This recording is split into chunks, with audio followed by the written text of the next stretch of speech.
In the vast expanse of human history, few civilizations have created such an intricate and diverse spiritual tapestry as the Roman Empire. Picture yourself walking through the bustling streets of ancient Rome, where the very air seemed to pulse with divine energy.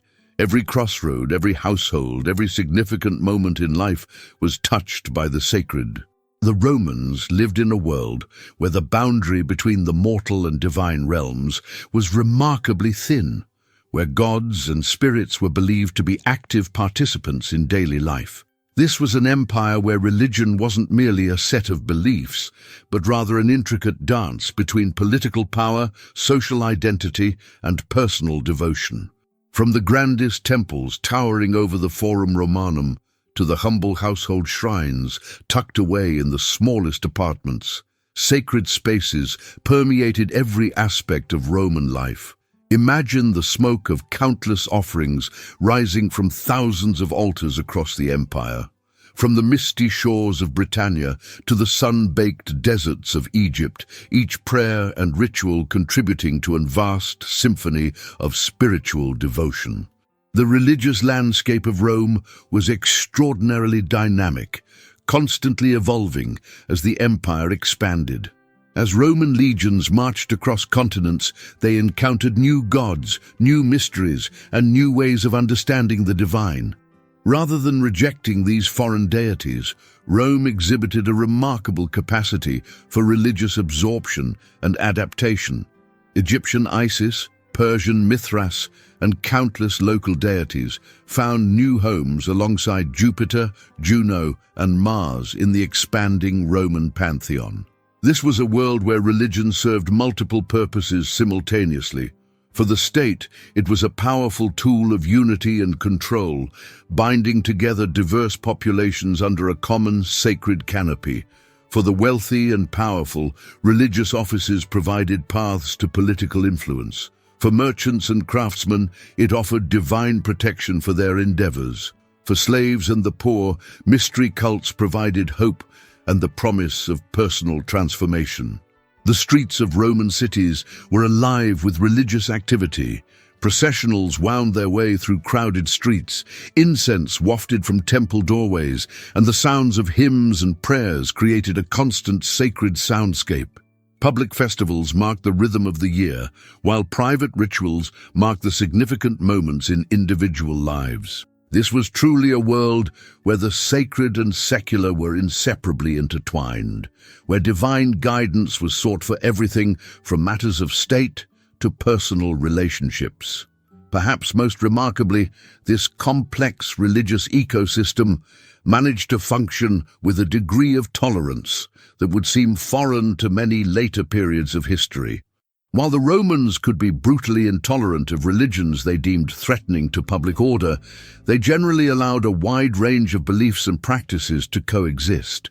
This religious flexibility would prove to be both one of Rome's greatest strengths and ultimately one of the factors that would contribute to its transformation as new faiths like Christianity gradually reshaped the empire's spiritual landscape. To truly understand the Roman Empire, one must grasp this fundamental truth. It was a civilization built not just on military might and administrative efficiency, but on a complex foundation of sacred beliefs and practices that touched every aspect of life. This was a world where the gods were not distant figures, but intimate participants in the human drama, where divine favor was believed to determine the fate of individuals and empires alike, and where the search for meaning and connection with the divine took countless fascinating forms. If you're ready to unveil the secret spiritual landscape of one of history's most powerful civilizations, smash that like button and subscribe to Legacy of Empires, your portal to the hidden stories of the ancient world.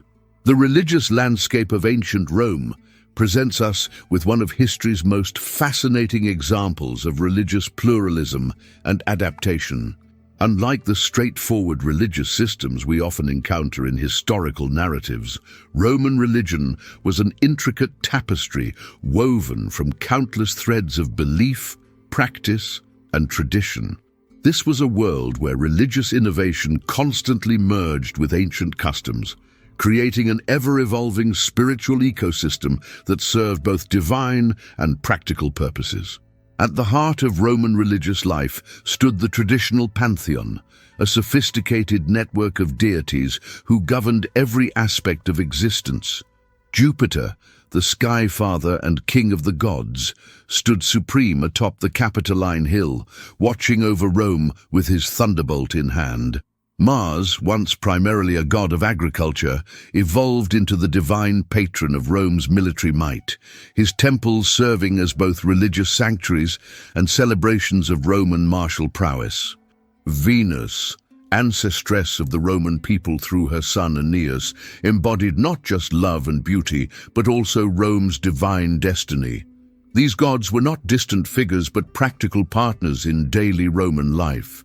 Each deity had their specific domains and responsibilities. Mercury oversaw commerce and communication, Ceres ensured the grain supply that fed the empire, and Vesta's eternal flame, tended by her priestesses, symbolized the very survival of Rome itself. Temples served as banks, official archives, and meeting places, seamlessly blending religious and civic functions.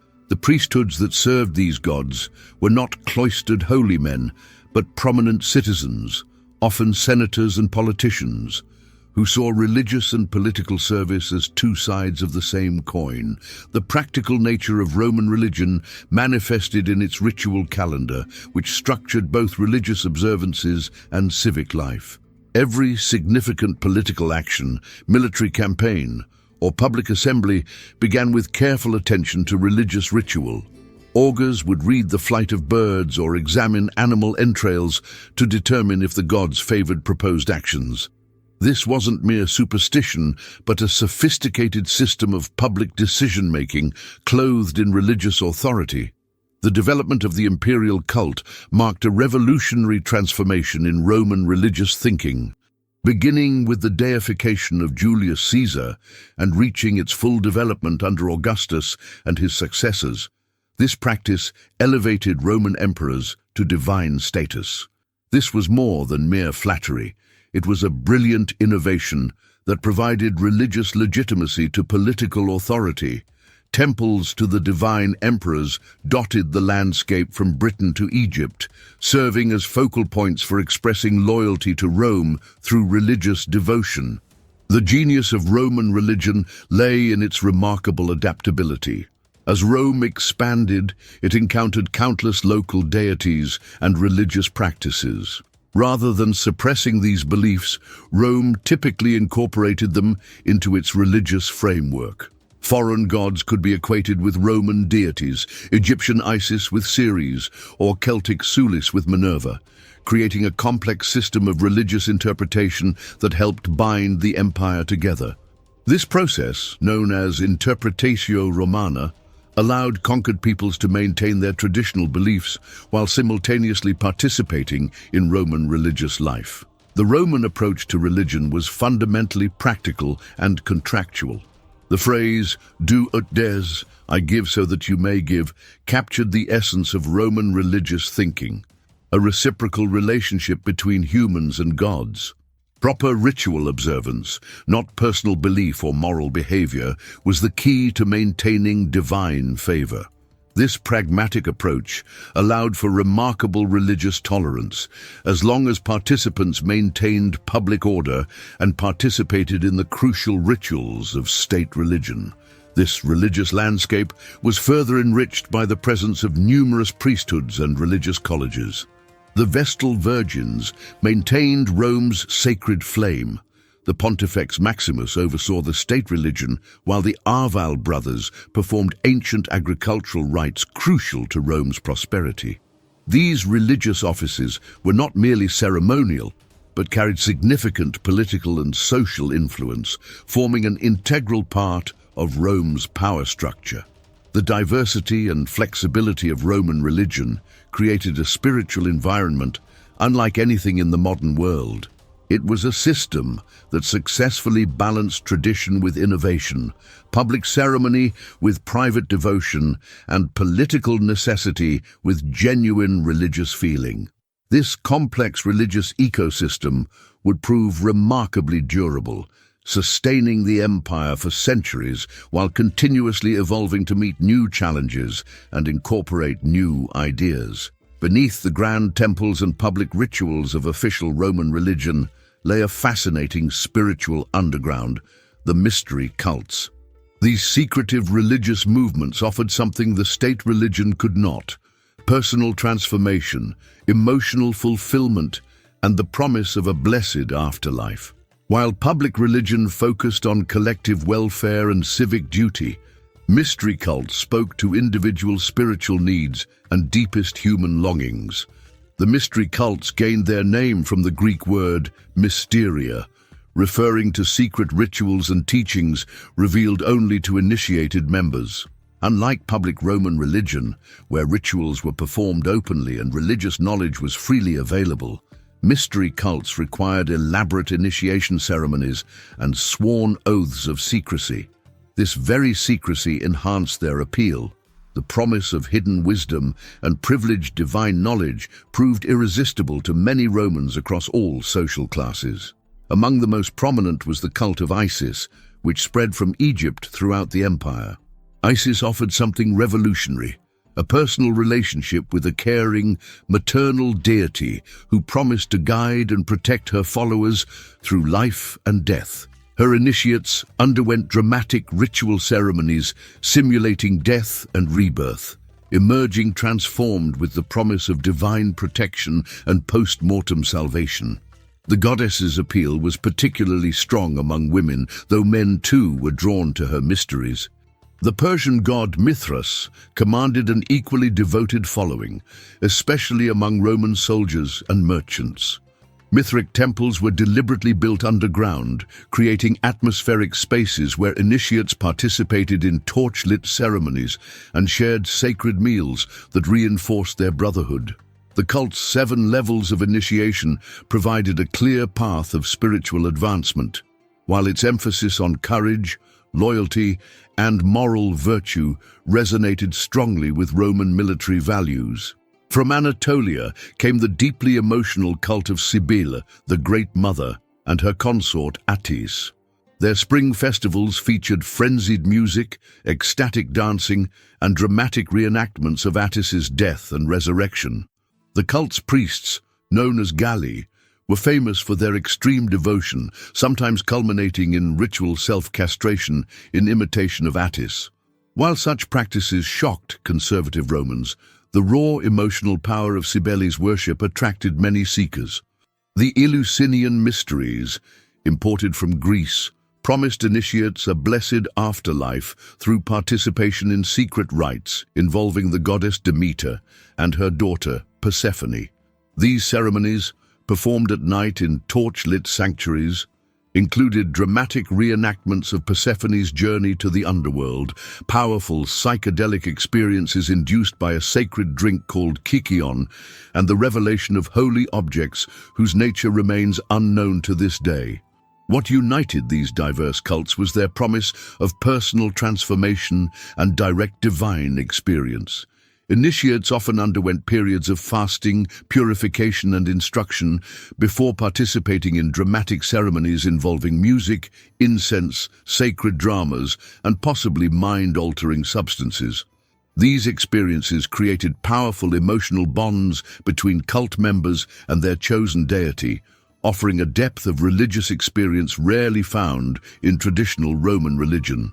The mystery cults also offered social benefits.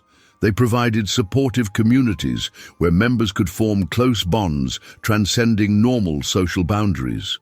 Within the sacred space of cult gatherings, slaves could mix with free citizens, and women could often hold prestigious religious offices denied them in public life.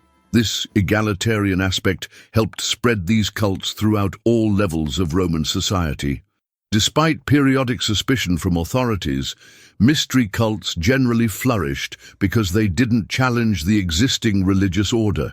Initiates could maintain their traditional religious obligations while pursuing deeper spiritual experiences through mystery worship. This ability to complement rather than compete with traditional religion helped ensure their survival and spread throughout the Roman world. The legacy of the mystery cults extends far beyond their historical period. Their emphasis on personal salvation, symbolic death and rebirth, sacred meals, and graduated initiation would influence emerging religious movements, including early Christianity. Even today, their appeal to humanity's deep yearning for personal divine experience and spiritual transformation continues to resonate. The Cult of Mithras stands as one of the most intriguing and enigmatic religious movements in Roman history. Born in the eastern frontiers of the empire and rapidly spreading westward along military and trade routes, Mithraism became the spiritual brotherhood that captured the hearts and minds of Roman soldiers, merchants, and imperial officials across 3 continents.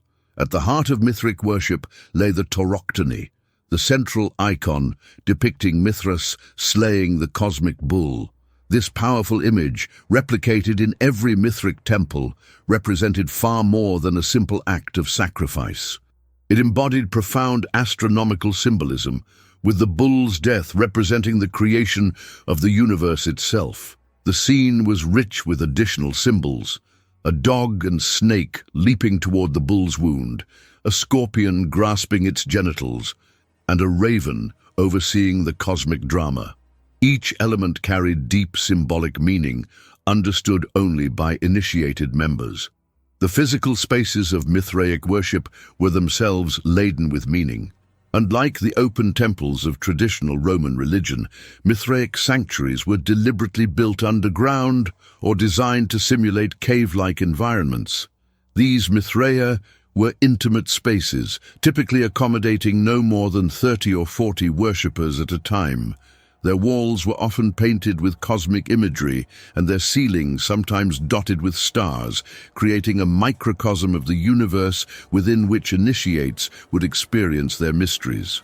The cult structure was rigidly hierarchical, featuring 7 levels of initiation: Corax, Raven, Nymphus, Bridegroom, Miles, Soldier, Leo, Lion, Perses, Persian, Heliodromus, Sunrunner, and Pater, Father. Each rank had its own rituals, symbols, and protective planetary deity.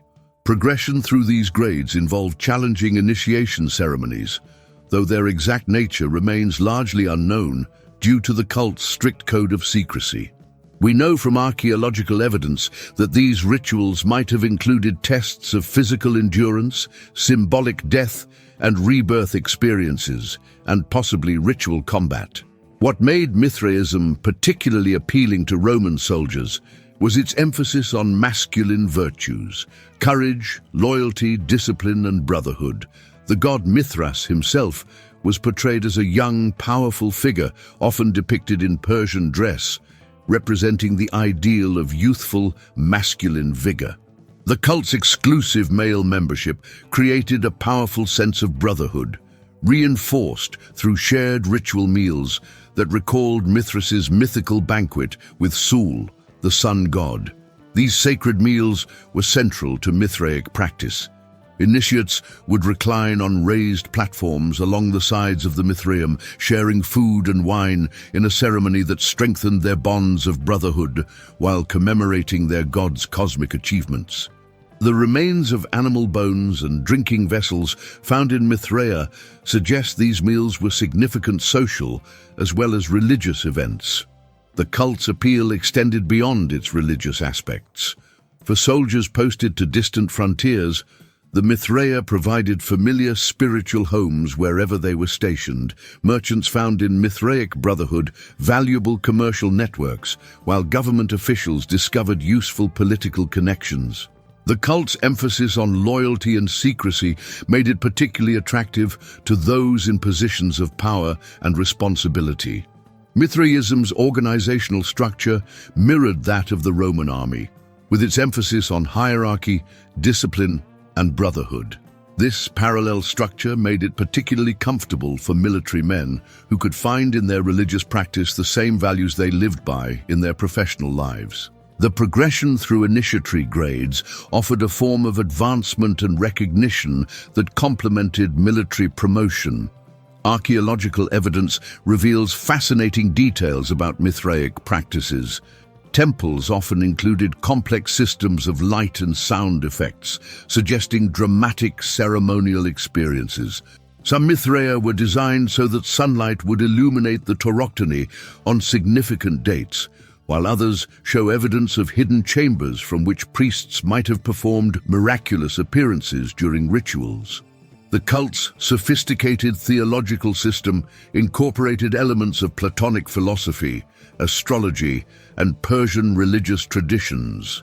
Mithras was associated with the sun, cosmic order, and the concept of divine kingship.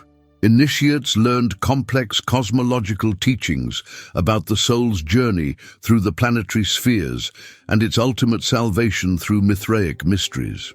Despite its widespread popularity, Mithraism ultimately declined with the rise of Christianity. Yet its influence persisted in subtle ways, with some scholars suggesting that certain Christian practices, such as the use of the terms brother and father for fellow believers and clergy, might have been influenced by Mithraic terminology. The cult's legacy lives on in the numerous Mithraea that have survived, providing windows into this fascinating chapter of Roman religious history.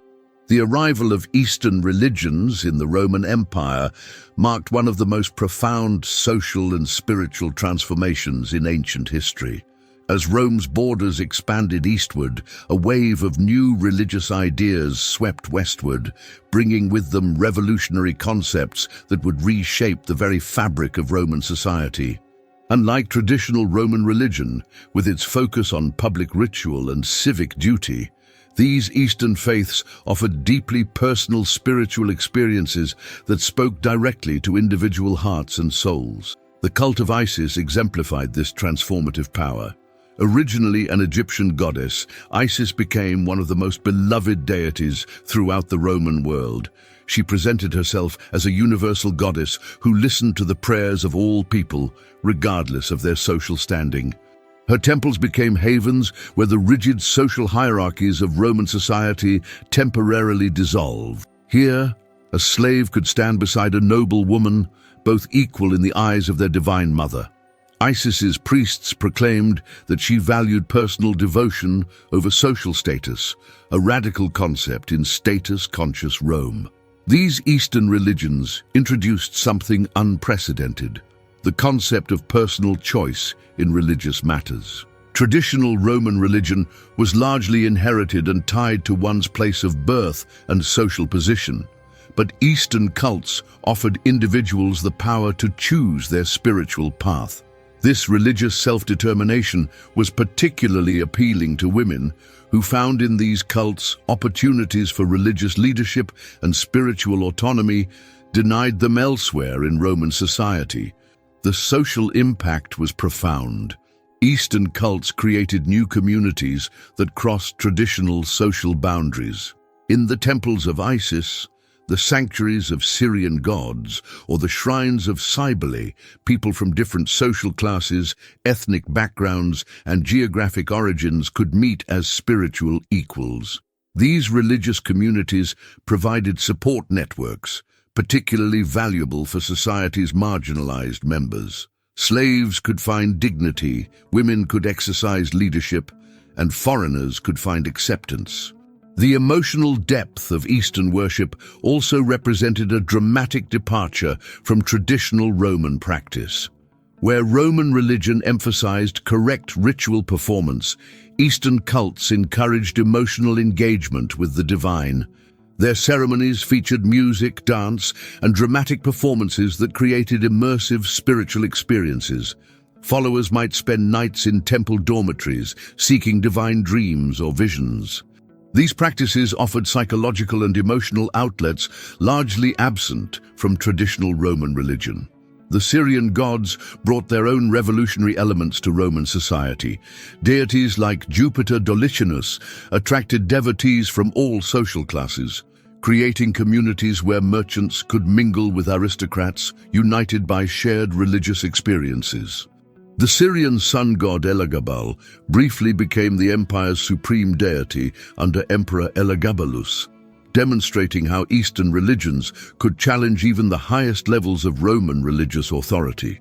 These cults also introduced new concepts of personal morality and ethical behavior. While traditional Roman religion focused primarily on maintaining proper relationships with the gods through ritual, Eastern faiths often required ethical commitments from their followers. Isis demanded truthfulness and sexual fidelity, while other cults promoted various forms of ethical living. This shift toward personal morality would have lasting implications for Roman society. The economic impact was equally significant. Eastern cults created new professional opportunities, particularly for women. Priestesses of Isis could achieve considerable wealth and social standing through their religious offices. Temples became centers of economic activity, offering services like dream interpretation, healing, and spiritual counseling. They also served as banks, educational centers, and gathering places for professional associations. The architectural landscape of Roman cities was transformed as Eastern temples rose alongside traditional Roman sanctuaries. These buildings often featured distinctive architectural elements from their regions of origin, creating visible symbols of religious and cultural diversity in Roman urban spaces.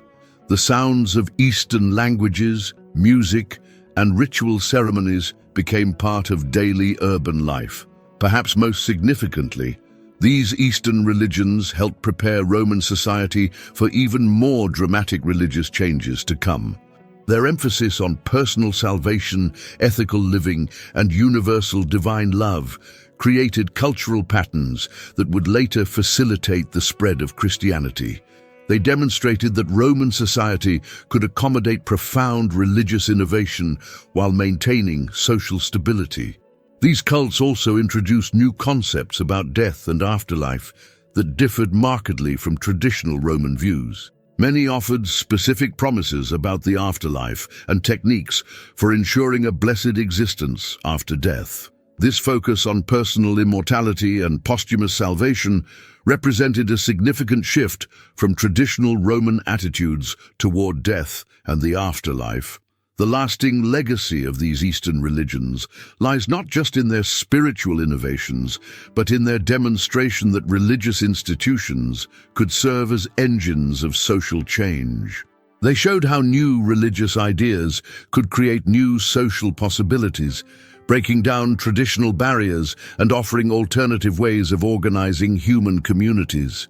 This lesson would resonate throughout Roman history and beyond, influencing religious and social developments for centuries to come. Pause for a moment.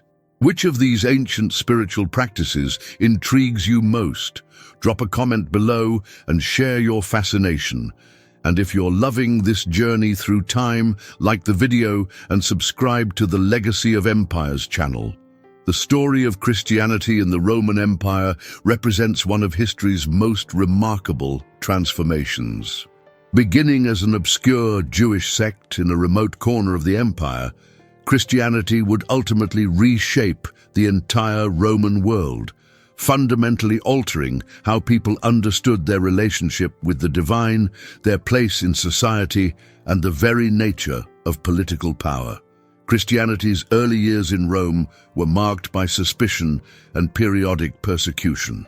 Romans, generally tolerant of foreign religions, found Christian beliefs and practices deeply troubling. Christians refused to participate in the imperial cult, rejecting the divine status of emperors. Their secret meetings, talk of eating flesh and drinking blood in the Eucharist, and prophecies of Rome's eventual fall marked them as potentially dangerous to social order. Yet paradoxically, these very persecutions helped spread the faith, as Christians' courage in facing death impressed observers and created powerful martyrdom narratives that attracted new converts. What made Christianity particularly disruptive was its radical universalism.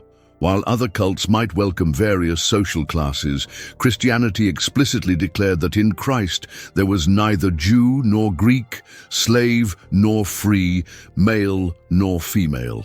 This message resonated powerfully in a highly stratified society.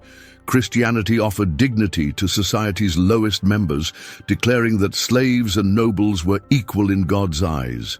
Women played significant roles in early Christian communities, serving as patrons, leaders, and missionaries.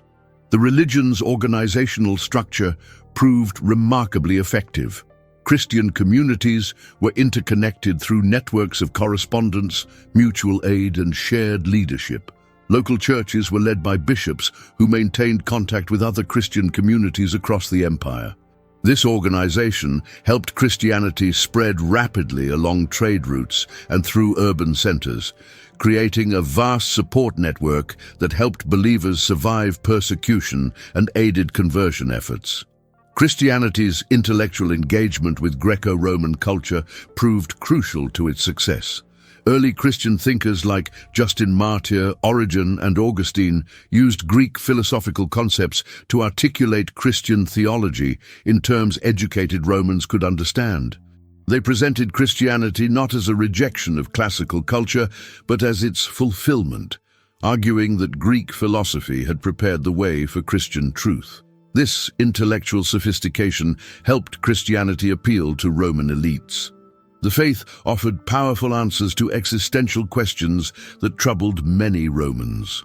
Unlike the rather vague afterlife concepts in traditional religion, Christianity promised clear rewards and punishments after death. Its message of resurrection and eternal life proved especially attractive in times of crisis. During epidemics, Christians gained respect by staying to care for the sick while others fled.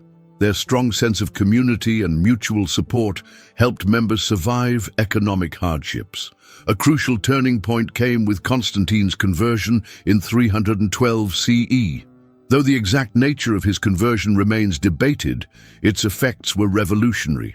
Christianity moved from being persecuted to being privileged. Imperial resources began flowing to Christian churches.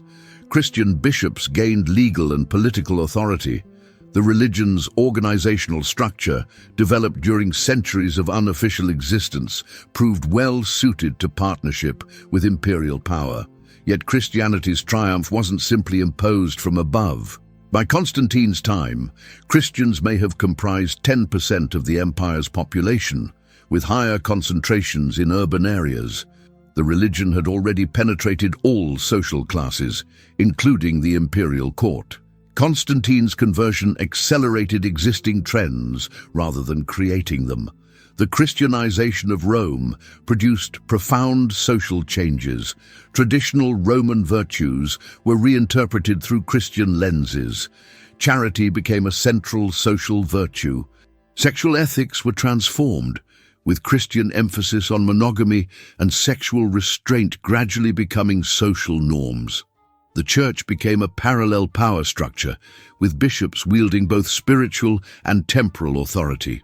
Christianity's impact on Roman urban landscapes was dramatic. Temples were converted to churches, new basilicas were built, and Christian symbols began appearing on everything from public buildings to household items. The Christian calendar, with its festivals and fasts, gradually replaced the traditional Roman religious calendar. Christian rhetoric and imagery infiltrated political discourse, with emperors increasingly portraying themselves as servants of Christ rather than as divine figures themselves. The religion also transformed Roman intellectual life. Christian theology became a central field of study, synthesizing Greek philosophy with biblical interpretation. Monasteries emerged as centers of learning and manuscript preservation. Christian authors developed new literary forms, from saints' lives to theological treatises that would influence literature for centuries. Yet this transformation wasn't without conflict. Paganism persisted, especially in rural areas. Debates over correct Christian doctrine led to fierce theological disputes that sometimes erupted into violence. The Church had to navigate between maintaining its prophetic role and accommodating imperial power. These tensions would shape both Christianity and the empire for centuries to come. By the end of the 4th century, Christianity had moved from persecution to dominance, but this very success created new challenges. The religion that had once criticized empire from the margins now had to learn to exercise power while maintaining its spiritual integrity. This tension between prophetic faith and political power would become one of Christianity's enduring legacies to Western civilization. The transformation of Rome from pagan empire to Christian state represents one of history's most significant cultural revolutions, demonstrating how religious ideas can reshape entire civilizations. The process offers enduring lessons about how marginal movements can become dominant cultures and how societies negotiate profound ideological transformations. The Roman Empire's approach to religious tolerance stands as one of history's most fascinating examples of pragmatic governance through spiritual accommodation. This wasn't simply a matter of enlightened acceptance, but rather a sophisticated political strategy that helped maintain one of history's largest and most diverse empires. The Romans understood that religious beliefs were intrinsically tied to cultural identity, and that managing these beliefs was crucial to maintaining political stability. Roman authorities developed a remarkably flexible approach to religious incorporation. When Roman armies conquered new territories, they didn't attempt to eradicate local religions. Instead, they employed a sophisticated process of religious syncretism, identifying local deities with their Roman counterparts. A Celtic healing goddess might be equated with Minerva, or a Germanic thunder god with Jupiter. This practice, known as interpretatio Romana, allowed conquered peoples to maintain their traditional beliefs while simultaneously participating in Roman religious life. The political genius of this system lay in its ability to transform potential religious conflicts into opportunities for cultural integration. Local elites could maintain their religious authority while simultaneously gaining access to Roman power structures. Temples became points of cultural exchange, where traditional local practices could coexist with Roman ritual forms. This religious flexibility helped transform conquered peoples into willing participants in the Roman system. However, this tolerance had clear limits. Roman authorities maintained careful surveillance over religious practices, particularly those that might threaten social order or political stability. The infamous suppression of the Bacchanalian cult in 186 BCE demonstrates how swiftly and brutally Rome could move against religious movements it deemed dangerous. The Senate's decree against the Bacchanals wasn't about religious doctrine, but about the cult's perceived threat to social and political stability. The Roman state's relationship with religion was fundamentally practical. Religious offices were political positions, held by members of the elite who saw no contradiction between political and religious authority. The position of Pontifex Maximus, Rome's highest religious official, was eventually absorbed into the emperor's powers, demonstrating how thoroughly religious and political authority were intertwined. This system created complex social dynamics. Religious festivals and ceremonies served as occasions for displaying social status and political power. Wealthy patrons could enhance their prestige by funding religious celebrations or constructing temples. Religious colleges and priesthoods provided networking opportunities for ambitious politicians. The line between religious devotion and political advancement was often indistinguishable. The empire's religious policies also reflected broader social hierarchies. While foreign cults were generally tolerated, participation in traditional Roman religious ceremonies was often required as a demonstration of political loyalty. The imperial cult in particular became a crucial test of political reliability. Refusing to participate in imperial cult ceremonies could mark someone as potentially disloyal, leading to social and political consequences. The management of religious diversity also served economic purposes. Religious festivals drew traders and pilgrims, stimulating local economies. Temples served as banks and storage facilities, integrating religious institutions into the empire's economic infrastructure. The tolerance of different religious practices helped maintain trade networks across the empire, as merchants could find familiar deities and practices wherever they traveled. Yet this system faced increasing challenges as new forms of religious expression emerged. The rise of mystery cults, with their emphasis on personal salvation and exclusive devotion, began to challenge traditional Roman religious pragmatism. Christianity in particular, with its refusal to acknowledge other deities or participate in imperial cult ceremonies, presented a fundamental challenge to the Roman system of religious accommodation. The Roman approach to religious tolerance ultimately represents a sophisticated understanding of how religious belief shapes social and political reality. Their system demonstrated that religious diversity could be managed and even harnessed for political stability, but also revealed the challenges of maintaining this balance when faced with exclusive forms of religious devotion. This tension between religious freedom and political control would continue to shape Western civilization long after the empire's fall. The legacy of Rome's religious policies continues to influence modern debates about religious tolerance and political authority. Their experience demonstrates both the possibilities and limitations of managing religious diversity within a political system, offering valuable lessons for contemporary societies grappling with similar challenges.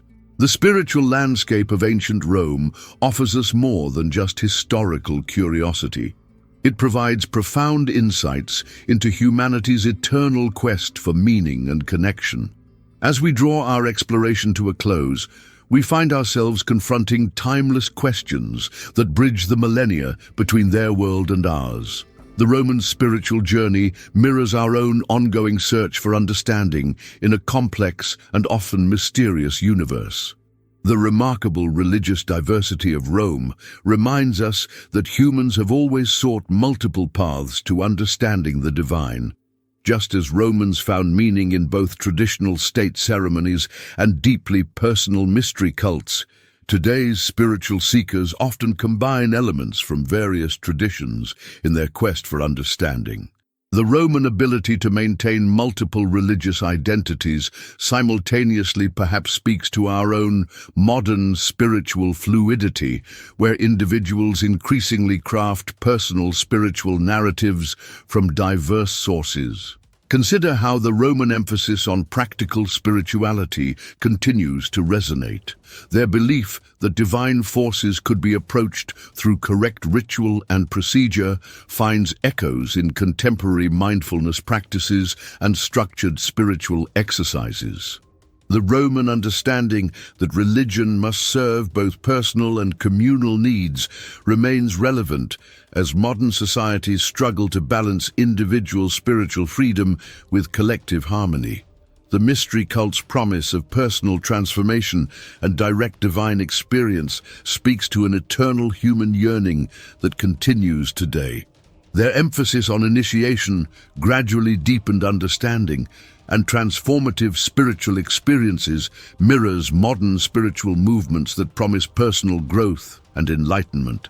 The appeal of these ancient mysteries reminds us that humans have always sought experiences that transcend ordinary reality and promise deeper meaning. Roman religious syncretism, their ability to recognize similar divine forces under different names and forms, offers valuable lessons for our increasingly interconnected world. Their understanding that different cultures might approach the same spiritual truths through different paths suggests possibilities for religious dialogue and mutual understanding that remain relevant today. Their pragmatic approach to religious differences provides insights for managing religious diversity in modern multicultural societies.